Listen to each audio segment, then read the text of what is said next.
আগে থেকে কোনো সিদ্ধান্ত ছিল না, হঠাৎ করে সিদ্ধান্ত নিয়ে চললাম শ্রীগুরু ধাম। শ্রীগুরু ধাম হলো আমার গুরুর বাড়ি, যে গুরুর থেকে আমি মন্ত্র নিয়েছিলাম সেই গুরুর বাড়ি আমরা সবাই মিলে যাচ্ছি আজকে। যাচ্ছে কারা একটু দেখি দেখি দেখি তোমাদের দুজনকে একটু দেখি, পাঞ্জাবি পরে যায়।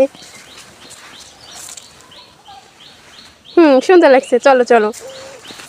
আমার গোল্লা বাবাই পাঞ্জাবি পরছে, দেখছো পাঞ্জাবিতে কি সুন্দর লাগছে, একবারে গোল্লা বাবাইকে গালো মালো লাগছে। সত্যি খুব সুন্দর লাগছে। গোল্লার বাবাও পাঞ্জাবি পরছে, আমিও একটু নতুন নতুন করে সাজলাম, মানে লাল পরলাম, লাল মানে নতুন নতুন।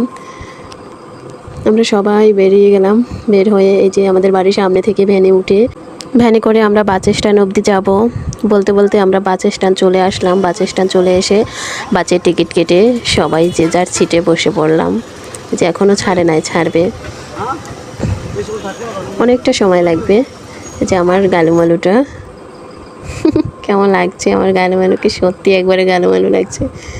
বাস থেকে আবার কোথায় যে নামিয়ে দিল তা জানিই না, কি নামে শুনলাম, শুধু নাম শুনি, চিনি না কিছু, নামই শুনে রাখলাম কি গড়িয়ার পাড়া। সেখান থেকে আমরা কি সে উঠলাম যেন, এটা যেন কি মাহিন্দ্রতে উঠলাম। দেখো মাহিন্দ্রতে উঠে আমরা একটু ভিডিও করতেছি।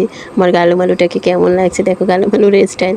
সে শুধু হাঁ করেই থাকে, হাঁ করে থাকে, বলছি হাঁ মুখটা বন্ধ করো, সে আরও বেশি করে হাঁ করে।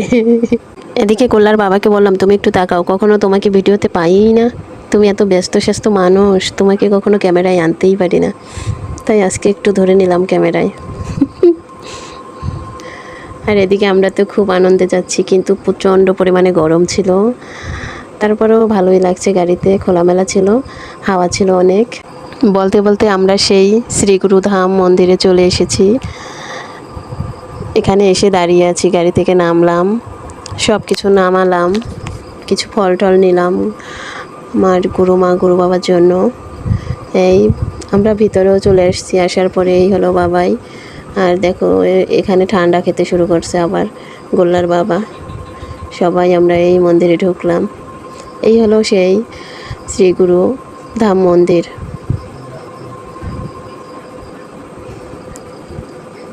প্রথমেই সবাই গোবিন্দ দর্শন করছে, সবাই সবার মতো করে প্রণাম করছে।